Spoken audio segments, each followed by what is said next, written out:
Putting the pieces together is brought to you locally by Bank of Guam, the People's Bank. Doris and Gary Cruz says their son, 3-year-old Gary II, also known as GBoy, was diagnosed with Level III Severe Autism in May of last year. But it was when GBoy was around 6 to 8 months that they started to notice a delay in certain milestones. We noticed because he also has, cousins that are around the same age as him. They're only like months apart. And they were hitting their milestones, but not GBoy. It was Gary's sister, who works with children with autism on the mainland, that encouraged them to get him assessed. He gave us an advantage because we were able to seek that early intervention for him. Had it not been for her, we wouldn't have caught it. We wouldn't have brought it up to our pediatrician. It was then that we realized that he is falling behind. The Cruzes, who reside in Saipan, describe GBoy's sensitivity to sounds and food textures. He hears things at a different level, right? A different pitch level. Like for us, it doesn't bother us, but for him, it's like nails being scratched on a chalkboard. So like sounds, like surprising sounds, like the fireworks. So we say FW. So we usually say FW because as soon as we say that word, he's gonna start. It's gonna triggering him to melt.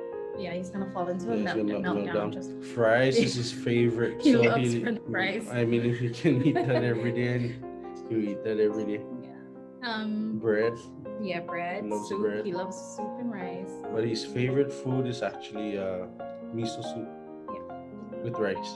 And even though GBoy may be slightly behind with his speech, he has advanced in other things, such as counting and singing the alphabet in Russian and Spanish. They even add that GBoy loves Thomas the Train and Friends. He can identify all their faces. He knows all the faces of the trains, so you can change the train color or change the style of the train, and he knows that that's Thomas. And for these parents, autism is still new to them, and they admit they're still figuring things out.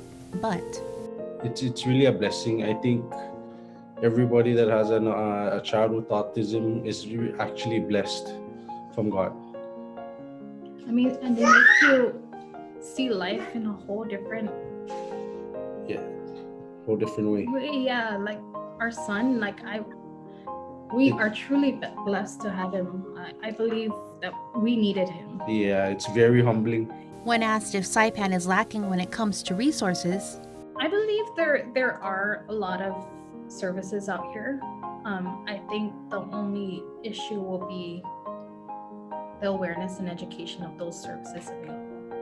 If there's anything they would like to get out to the community, it's for all to embrace and show kindness to kids with autism.